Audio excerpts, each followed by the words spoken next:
not working. What should I do, God? And I cried like a crazy woman. I cried. And I told God, you know what? I will never, ever in my life talk to you about children again. This is it. And I went to the barber shop. Those who know me, I love hair. I told the barber, cut my hair. Because the hair is the glory of a woman. There is no glory in me anymore. And I cut my hair. And sometimes I would post on social media and women will go like, I love your new hairstyle.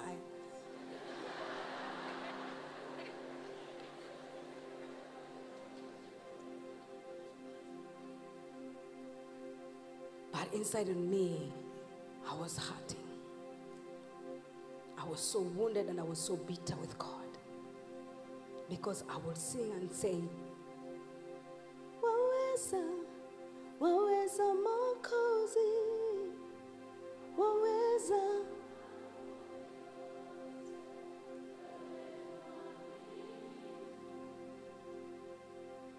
And then I said, okay, God, you are able. Indeed, your word says that you're able to do exceedingly abundantly. You are not doing it for me. Let me sing a new song. Zaidi ya yote, utabaki.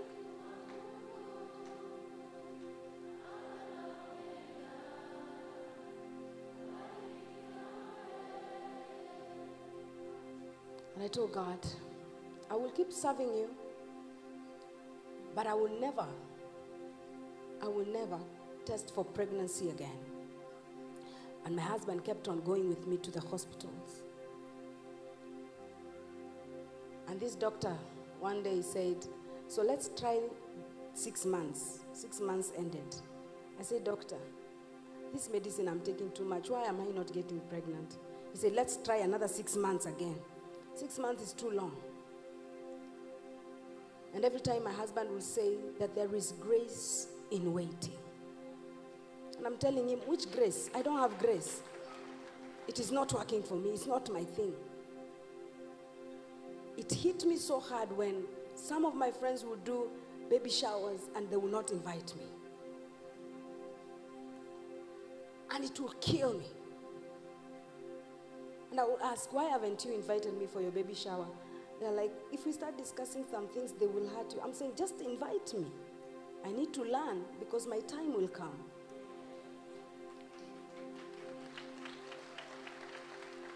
And it will kill me. And I remember the ninth year,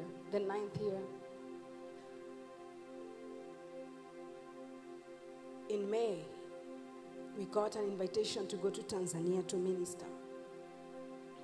But before that, my father-in-law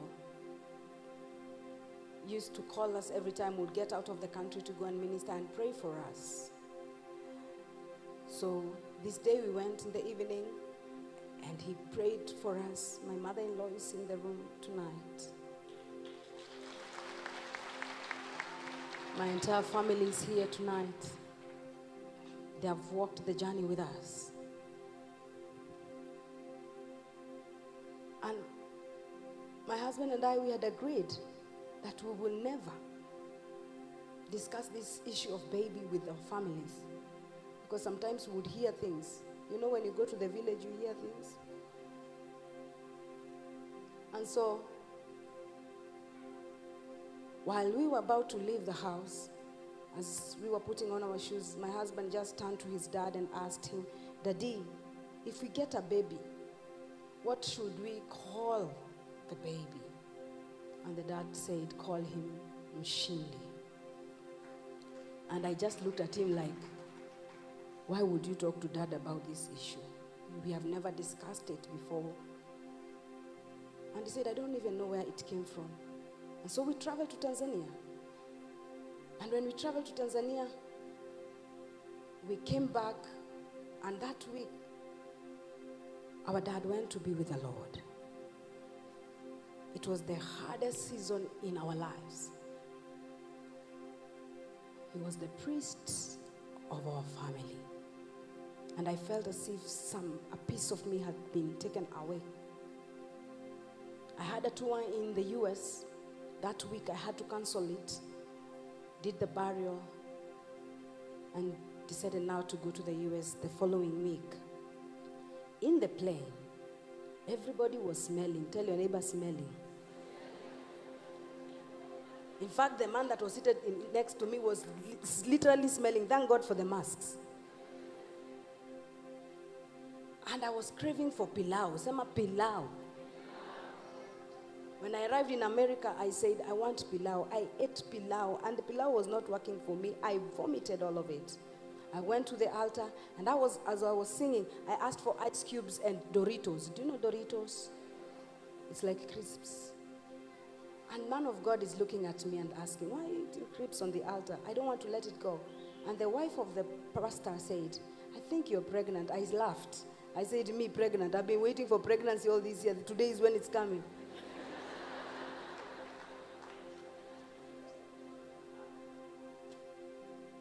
And I didn't want to believe it, because I had tested so many times, and the line always came negative.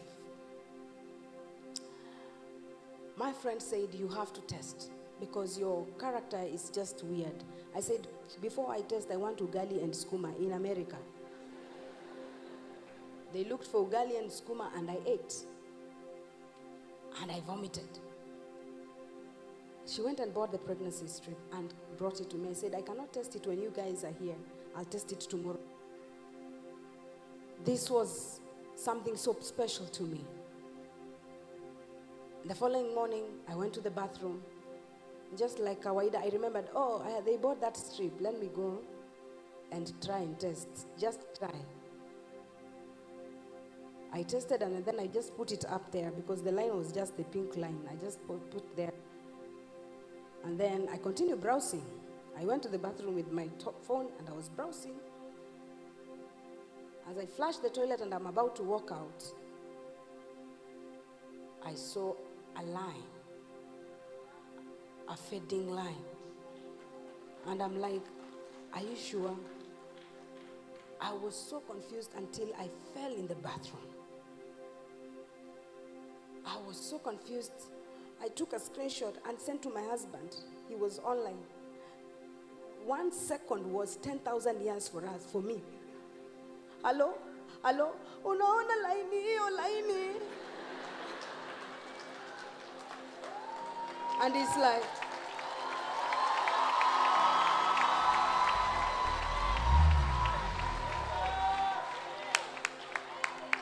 and my husband is like, you know, you've been sick the entire time, and you said people are smelling in the plane.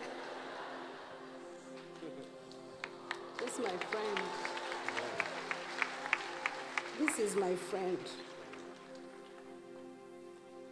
And he said, I think you're hallucinating. Because even for him, he didn't believe I can be pregnant. Because we had waited for too long. I said, he's not understanding me. Let me take water again. I took water. I stayed in the bathroom. I took another test. This time I was so keen. And the line came. And the second line came. And I fell in the bathroom, and my host was so stressed because I was just crying alone, weeping. And I felt my husband, I understand him, Moshenei Mwingi. Let me call my mom. Mothers in the room. There was a day my mom cried to the Lord and said, God, take my womb and give it to my daughter. She was so tired of praying. She said, me, I'm not giving birth again. Take my womb and give it to her. And this is the hardest prayer I've ever heard my mom praying. And when I called my mom, I started crying before I told her anything. And she's like, who else is dead? Who else is dead? Because we had just buried my father-in-law. I said, wamekufanyia nini America? I said, Mom, I am pregnant. I think she did not understand English. I said, Mom, niko na mimba. And my mom took it from me. Oh, yeah. And she started crying. Oh, Mama wajamu waliniongea. And she started crying and praying. And this was the most beautiful news. I think my husband, where he was, I think because he never called again. And the next thing he wrote and said, I'm waiting for my family at the airport.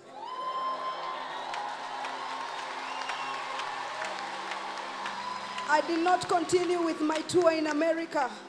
I had to come immediately. Why? Because I did not want people to start saying that she went to get pregnant there. The following day, I was in the next plane. And when I arrived at the airport, my husband was so white. I think he had stayed at the airport the whole night.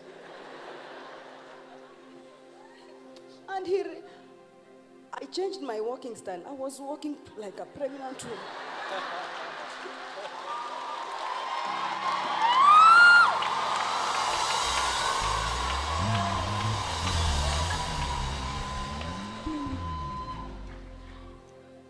I did not know that pregnant women are not allowed to carry heavy things, so I was carrying my suitcases and putting them. I did not know. And when I arrived, my husband said, let's go to the doctor and see if the baby is okay. We arrived and the doctor said, the baby is not okay, the baby is growing downwards, you have a threatened abortion. So I was put on bed rest for 2 weeks, and I had a live recording that was coming up. And when I called my MD, Amani, I told him, listen, I don't want anybody to know what is going on. Because my mother-in-law had told me, even Jesus was hidden. So this one we are hiding because the enemy is not happy. And all team thought I had COVID. And so I stayed in the house for 8 months. If I could hear a guest coming, I would go upstairs quickly, hide. My sister-in-law, Maureen, who has stood with me, my pregnancy journey has been the hardest. I didn't want to see anybody. I hated color yellow, say yellow.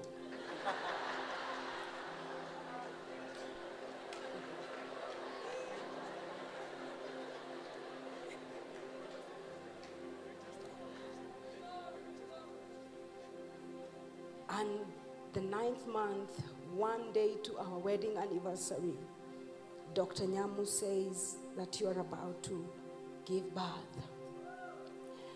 And I was taken to the hospital and the labor ward. For 8 hours I labored. It was the hardest. I don't know, those who have 10 children.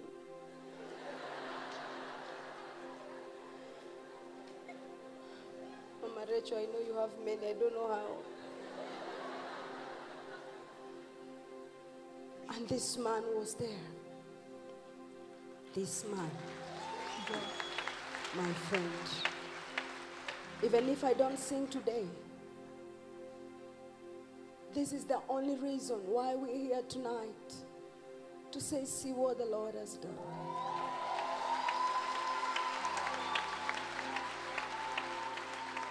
And Dr. Nyamu says the baby is not okay. He has turned. He's looking up. I don't know, upwards, something. So I'm labor until my body has become cold. They rushed me at 2 a.m. in the theater. And Mshindi came to us. 1 day to our wedding anniversary. Such a joy. But I want just to encourage a couple that has been in waiting.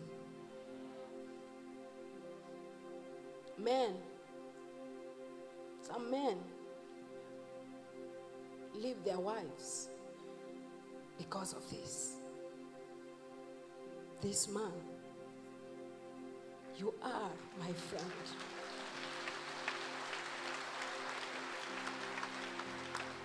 When I was pregnant, seventh month, Pastor Nathaniel released "See What the Lord Has Done." And we were in our bedroom. It was the first time I clicked. I said, let me listen to this new release. And I think we did not leave the room the whole day. I was holding my belly, and I would scream and cry like a crazy woman, because indeed the Lord had wiped away our tears. And I remember when I posted, I will tell you this, why we had to hide our blessings. It is because not every blessing is for you to release it out there for people to hear. Some things you have to hide until they mature.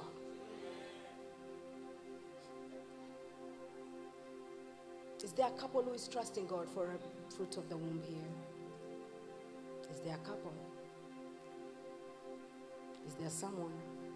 If you're there, stand up. I see so many of you.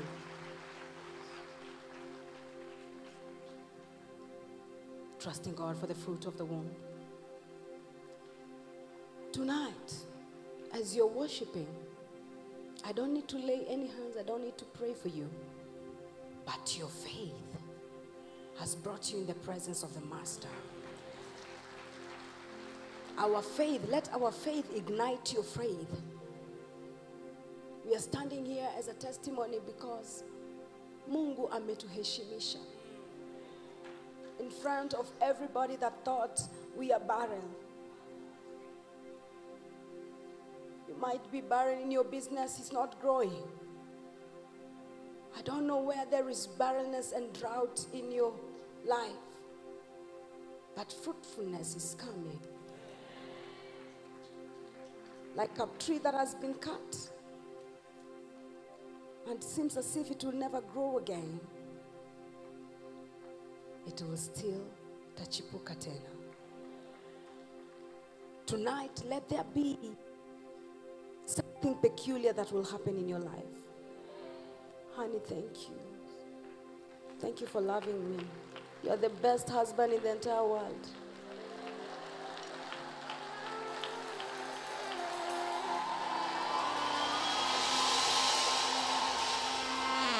Umekuwa mwema kwangu, nashindwa kueleza, Baba. Bwana, Bwana. Umekuwa mwema kwangu, nashindwa kueleza, Baba. Bwana.